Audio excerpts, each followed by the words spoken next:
Vito rentra la tête dans la cabine. Un mouton qui a sauté sur la route. Puis sans attendre de réponse, il repassa la tête dehors et il pointa la lampe.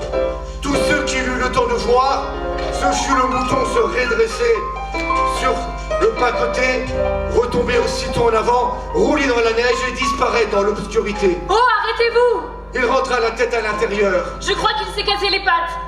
Horatio lui jeta un regard rapide. Il prononça un début de mot, puis se tut et secoua la tête d'un air affolé.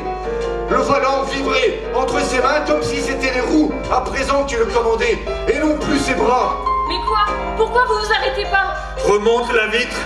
Je l'ai vu sauter, je vous dis. La neige entrait dans la cabine.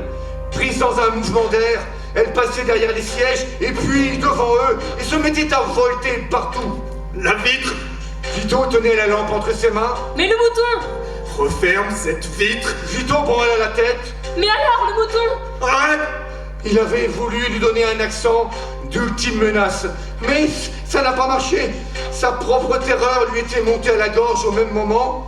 Sa voix lui avait échappé et avait produit un son étranglé. Oh, arrêtez-vous!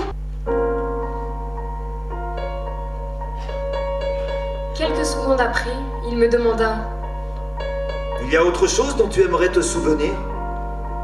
Je réfléchis dans le noir. Mon père m'y encouragea. Prends ton temps. Je sentais qu'il était très attentif à ce que j'allais dire. Non, je crois pas que j'aimerais me souvenir d'autre chose. Bon, c'est très bien comme ça. Bonne nuit maintenant. Bonne nuit. Les gens prétendaient que mon père était un raté. Ils omettaient de dire qu'il avait attrapé des truites bleues à la main. Je fermai les yeux. Une rivière verte et des truites bleues.